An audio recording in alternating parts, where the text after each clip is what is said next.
India, एक ऐसी धरती जो अपने अंदर समृद्ध इतिहास और जीवंत संस्कृति को संजोए हुए है और साथ ही असाधारण साहस और वीरता की कहानियों को भी अपने दिल में रखती है। इन्हीं महान नामों में से एक नाम है जो भारतीय इतिहास के पन्नों में सुनहरे अक्षरों में लिखा है। वो है झांसी की रानी लक्ष्मीबाई। वो साहस और दृढ़ता की एक मिसाल थीं। रानी लक्ष्मीबाई की कहानी सिर्फ एक कहानी नहीं है, यह एक प्रेरणा है। हिंदुस्तान के हृदय में जन्मी वो अंग्रेजों के शासन के खिलाफ प्रतिरोध का प्रतीक बन गईं। उनका नाम, जो बहादुरी और साहस का प्रतीक है, लाखों लोगों के दिलों में बसता है। 1855 का पहला भारतीय स्वतंत्रता संग्राम कई नायकों का उदय देखा, लेकिन रानी लक्ष्मीबाई की कहानी सबसे अलग है। मणिकर्णिका तांबे, जो आगे चलकर रानी लक्ष्मीबाई बनी, उनका जन्म 1828 में वाराणसी में हुआ था। छोटी उम्र से ही मणिकर्णिका प्यार से मनु ने एक अलग ही जज्बा दिखाया। अपनी उम्र की दूसरी लड़कियों की तरह उन्हें तलवारबाजी, घुड़सवारी और तीरंदाजी की ट्रेनिंग दी गई। उनके पिता मोरोपंत तांबे ने उनकी जिज्ञासा को बढ़ावा दिया और उन्हें हमेशा आत्मनिर्भर बनने के लिए प्रोत्साहित किया। इस परवरिश ने उन्हें एक निडर योद्धा बनाया, जो आगे चलकर वो बनी। मणिकर्णिका का बचपन सिर्फ शारीरिक गतिविधियों के बारे में नहीं था। उन्होंने उस समय में लड़कियों के लिए असामान्य शिक्षा प्राप्त की, संस्कृत ग्रंथों और राजनीति की कला में महारत हासिल की। यह बौद्धिक नींव बाद में बहुत काम आई, जब उन्होंने राजनीति और युद्ध के कठिन समय का सामना किया।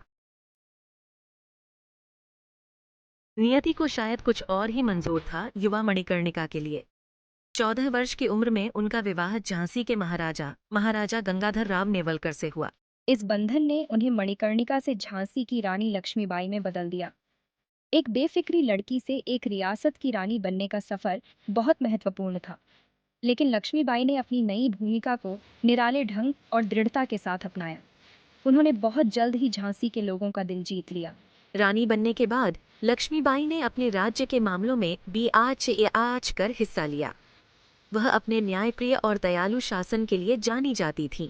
महल की चारदीवारी से बाहर निकलकर उनकी बुद्धिमत्ता और राजनीतिक कुशाग्रता ने अनुभवी दरबारियों को भी प्रभावित किया।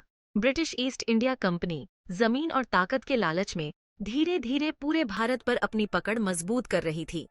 उन्होंने ऐसी नीतियां बनाई जिसका उद्देश्य मौजूदा सत्ता व्यवस्था को तोड़ना और रियासतों को हड़पना था। लैप्स का सिद्धांत भारत के भाग्य और रानी लक्ष्मीबाई के जीवन में एक महत्वपूर्ण मोड़ साबित हुआ। लॉर्ड डलहौजी ने हड़पने का सिद्धांत लागू किया।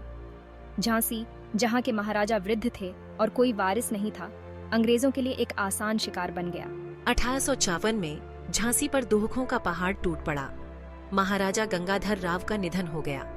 अंग्रेजों ने झांसी को अपने कब्जे में ले लिया। रानी लक्ष्मीबाई को उनके अधिकार से वंचित कर दिया, लेकिन रानी लक्ष्मीबाई ने अपनी योद्धा भावना के अनुरूप झुकने से इनकार कर दिया। भाग 5, विद्रोह की शुरुआत। 1865 साल 1857 भारतीय इतिहास में एक महत्वपूर्ण मोड़ साबित हुआ। ब्रिटिश ईस्ट इंडिया कंपनी की दमनकारी नीतियों के खिलाफ उबल रहा असंतोष आखिरकार एक प्रचंड विद्रोह में बदल गया। यह विद्रोह, जिसे सिपाही विद्रोह या पहला भारतीय स्वतंत्रता संग्राम के रूप में जाना जाता है, देश भर में आग की तरह फैल गया। विद्रोह की शुरुआत विवादास्पद एनफील्ड राइफलों की दिए जाने से हुई। इन राइफलों के कारतूसों पर जानवरों की चर्बी का लेप होता था, जिसे हिंदू और मुस्लिम दोनों ही सैनिकों ने अपमानजनक माना। इससे ब्रिटिश ईस्ट इंडिया कंपनी की सेना के सिपाहियों में गुस्से और नाराजगी की लहर दौड़ गई। 10 मई 1857 को मेरठ के सिपाहियों ने विद्रोह कर दिया, जिससे एक बड़े विद्रोह की शुरुआत हुई। प्रतिरोध की आग तेजी से उत्तर भारत के अन्य हिस्सों में फैल गई, जिसमें झांसी भी शामिल था। रानी लक्ष्मीबाई, जिनसे उनका राज्य छीन लिया गया था, अब उन्हें अपना हेक्यू वापस पाने और अपने लोगों की आजादी के लिए लड़ने का एक मौका दिखाई दिया। भाग 6, एक निडर नेता, लक्ष्मीबाई का संघर्ष। रानी लक्ष्मीबाई का विद्रोह में शामिल होने का फैसला सिर्फ विद्रोह का कार्य नहीं था, यह एक सोची समझी चाल थी। वो जानती थीं कि ब्रिटिश साम्राज्य से टक्कर लेना एक मुश्किल काम होगा, लेकिन वो चुनौतियों से पीछे हटने वालों में से नहीं थे। उनके साहस और दृढ़ निश्चय ने उनके लोगों को प्रेरित किया और जल्द ही झांसी प्रतिरोध का जेएरएच बन गया। रानी लक्ष्मीबाई सिर्फ एक रानी नहीं थी, वह एक कुशल योद्धा और एक चतुर रणनीतिकार थी। उनके नेतृत्व में झांसी के आम नागरिकों ने, पुरुषों और महिलाओं सभी ने अपनी धरती की रक्षा के लिए हथियार उठा लिए। उन्होंने अपने सैनिकों को छापामार युद्ध में प्रशिक्षित किया, अपने स्थानीय भूगोल के ज्ञान का लाभ उठाया। वह कहूद अपने सैनिकों का नेतृत्व करते हुए युद्ध में उतरती थी। उनकी तलवार धूप में चमकती हुई उनके दुश्मनों के दिलों में दहशत और सम्मान दोनों पैदा करती थी। अंग्रेज अफसर, जिन्होंने उन्हें एक महिला समझकर कमजोर आंका, जल्द ही अपनी गलती समझ गए। युद्ध के मैदान में उनके साहस और रणनीति ने उनके दुश्मनों से भी उन्हें सम्मान दिलाया।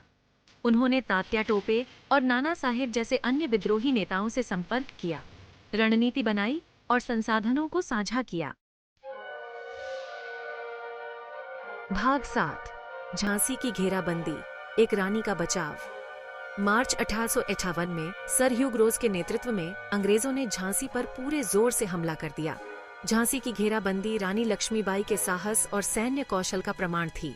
हफ्तों तक वह और उनके सैनिकों ने अपने किले का बहादुरी से बचाव किया, जो कि अंग्रेजी सेना से कहीं ज्यादा बड़ी और बेहतर हथियारों से लैस थी। रानी अपने विश्वसनीय सलाहकार गुलाम गौस खान के साथ सबसे आगे रहकर नेतृत्व कर रही थीं। वह कहूद रक्षा व्यवस्था की देखरेख करती थीं, रणनीति बनाती थीं और अपने सैनिकों का हौसला बढ़ाती थीं। उनकी वीरता की कहानियां दूर दूर तक फैल गईं। झांसी की घेराबंदी के दौरान रानी लक्ष्मीबाई की वीरता की एक छवि सबसे ज्यादा प्रसिद्ध है। अपने छोटे बेटे को पीठ पर बांधकर वह अंग्रेज सैनिकों से लोहा ले रही थी। अपने साहसिक प्रयासों के बावजूद झांसी के रक्षक संख्या और हथियारों में कम पड़ रहे थे। भाग 8, झांसी से बच निकलना, एक साहसिक कारनामा। यह जानते हुए कि झांसी गिरने वाला है, रानी लक्ष्मीबाई ने आत्मसमर्पण करने से इनकार कर दिया। अपने कुछ वफादार सैनिकों के साथ, जिसमें कुछ महिलाएं भी शामिल थीं, उन्होंने एक साहसिक पलायन की योजना बनाई। 3 अप्रैल 1858 की रात को अंधेरे की आड़ में रानी लक्ष्मीबाई पुरुष के वेश में अपने बेटे को पीठ पर बांधकर झांसी के किले से बाहर निकलीं। यह पलायन खतरों से भरा हुआ था। अंग्रेज सैनिक हर जगह थे और रानी और उनके सैनिकों को दुश्मन की पंक्तियों से होकर अपना रास्ता बनाना था। लेकिन लक्ष्मीबाई, जो कि एक निपुण घुड़सवार थीं, अद्वितीय साहस और कौशल के साथ घोड़ा दौड़ा रही थीं। पलायन के दौरान एक घटना उनकी वीरता को दर्शाती है। जैसे ही वह एक संकरी गली में पहुंचे, उनका सामना अंग्रेज सैनिकों की एक टुकड़ी से हो गया। रानी लक्ष्मीबाई बिना किसी डर के अपनी तलवार लहराते हुए दुश्मन पर टूट पड़ी। एक कठिन यात्रा के बाद रानी लक्ष्मीबाई और उनके अनुयायी कालपी पहुंचे, जहां वे अन्य विद्रोही नेताओं से मिले। भाग 9, ग्वालियर का युद्ध, अंतिम संघर्ष। कालपी में फिर से एकजुट होने के बाद रानी लक्ष्मीबाई ने तात्या टोपे जैसे अन्य विद्रोही नेताओं के साथ रणनीतिक रूप से महत्वपूर्ण ग्वालियर किले पर कब्जा करने का फैसला किया। उनकी योजना सफल रही और ग्वालियर अपने संसाधनों और रणनीतिक स्थिति के साथ प्रतिरोध का एक नया केंद्र बन गया। अंग्रेज विद्रोह को कुचलने के लिए दृढ़ ग्वालियर की ओर बियात चले। 17 जून 1858 को लड़ा गया ग्वालियर का युद्ध एक भयंकर मुठभेड़ थी। रानी लक्ष्मीबाई ने एक बार फिर अपने सैनिकों का नेतृत्व अद्वितीय साहस और वीरता के साथ किया। अपने योद्धा वेश में वह देखने में बेहद प्रेरणादायक लग रही थीं। वह एक शेरनी की तरह लड़ रही थीं, जो अपने बच्चों की रक्षा कर रही हो। उनकी तलवारबाजी लाजवाब थी। लेकिन भाग्य को कुछ और ही मंजूर था। 18 जून 1858 को अंग्रेजी सेना के खिलाफ एक घुड़सवार दस्ते का नेतृत्व करते हुए रानी लक्ष्मीबाई घायल हो गईं और उनकी मृत्यु हो गई। भाग 10, झांसी की विरासत, साहस का प्रतीक। रानी लक्ष्मीबाई की मृत्यु विद्रोह के लिए एक बड़ा झटका थी। उनकी मृत्यु के साथ विद्रोह ने अपने एक सबसे बहादुर और प्रेरणादायक नेता को खो दिया, लेकिन उनका बलिदान व्यर्थ नहीं गया।